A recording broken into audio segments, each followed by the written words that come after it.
देखो, अगर आप व्हाट्सएप चलाते हो, इंस्टाग्राम पर रील डालते हो या फेसबुक पर पोस्ट शेयर करते हो तो ये खबर आपके लिए बहुत जरूरी है। सरकार अब डिजिटल दुनिया में एक बड़ा बदलाव करने जा रही है। नए नियम लाए जा रहे हैं और इसका असर सिर्फ बड़ी कंपनियों पर नहीं बल्कि हम जैसे आम यूजर्स पर भी पड़ेगा। अब सवाल यह है कि क्या बदलने वाला है, हमारी प्राइवेसी सुरक्षित रहेगी या नहीं, और क्या अब सोशल मीडिया चलाना पहले जैसा आसान रहेगा या नहीं। आइए जानते हैं। केंद्र सरकार ने डिजिटल दुनिया के बड़े खिलाड़ियों पर शिकंजा कसने की पूरी तैयारी कर ली है। इलेक्ट्रॉनिक्स सूचना प्रौद्योगिकी मंत्रालय ने आईटी रूल 2021 में नए और सख्त नियम जोड़ने के साफ संकेत दे दिए हैं। अब सोशल मीडिया, टेक और डिजिटल प्लेटफॉर्म मनमानी नहीं कर पाएंगे।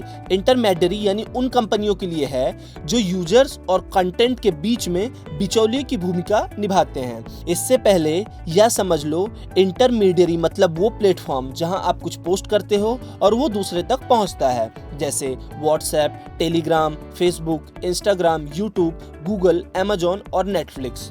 और ये सभी इसी कैटेगरी में आते हैं। मतलब आप जहां भी ऑनलाइन एक्टिव हो वो लगभग सब इस नियम के अंदर आता है। अब डाटा के साथ नहीं होगी लापरवाही। सरकार ने साफ कर दिया है, अब यूजर डाटा को लेके कोई ढिलाई नहीं चलेगी। कंपनियों को आपका डाटा सुरक्षित रखना होगा, तय समय तक उसको संभाल कर रखना होगा और हमसे गलती हो गई बोलकर बच नहीं पाएंगी कंपनियां, क्योंकि कंपनियों को सरकार को जवाब देना होगा। पहले कंपनियां इसे एडवाइजरी कहकर टालने की कोशिश करती थीं, लेकिन अब ऐसा नहीं चलेगा। सरकार को भी यह जिम्मेदारी दी गई है कि हर आदेश लिखित में हो, उसमें कानूनी आधार साफ साफ लिखा हो और यह भी बताया जाए कि वह किस पर और कैसे लागू होगा। लेकिन अब जो भी निर्देश मिलेगा उसको कंपनियों को मानना पड़ेगा। लिखित में आदेश आएगा और साफ बताया जाएगा कि क्यों और किस पे और कैसे कानून लागू हो रहा है। सभी नियमों का सही तरीके से पालन करना होगा।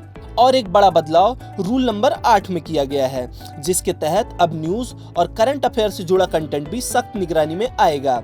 अब ये सिर्फ न्यूज पब्लिशर तक सीमित नहीं रहेंगे, बल्कि उन प्लेटफॉर्म्स पर भी लागू होंगे जहां आम यूजर इस तरह का कंटेंट शेयर करता है। यानी अगर कोई यूजर व्हाट्सएप पर एक न्यूज फॉरवर्ड करता है तो फेसबुक पर कोई खबर शेयर करता है तो उस प्लेटफॉर्म की भी जिम्मेदारी तय होगी। मतलब बात सीधी है, अगर खबर गलत है या किसी वजह से पैनिक क्रिएट करने वाली है तो उसको फॉरवर्ड करने से और फैलने से रोकना अब प्लेटफॉर्म की भी जिम्मेदारी होगी। अब शिकायतों के नियमों में भी बदलाव किया गया है, इसको लेके भी नियम सख्त कर दिए गए हैं। अब एक कमेटी नियमित रूप से बैठकर इन मामलों को सुनेगी। यहाँ कोड ऑफ एथिक्स का उल्लंघन हुआ है या जहां समय पर फैसला नहीं हुआ है, इसके साथ ही मंत्रालय खुद भी मामलों को इस कमेटी के पास भेज सकता है।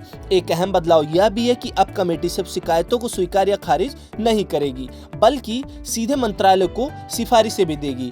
तो कुल मिलाकर सरकार का मकसद है कि डिजिटल मीडिया को ज्यादा सुरक्षित बनाना, लेकिन इसके साथ ही कंट्रोल भी बढ़ेगा और जिम्मेदारियां भी।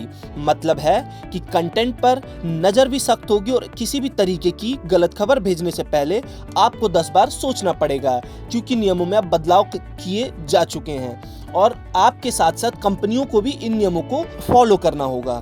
ऐसी और खबरों और अपडेट्स को जानने के लिए देखते रहें गुड रिटर्न्स डिजिटल।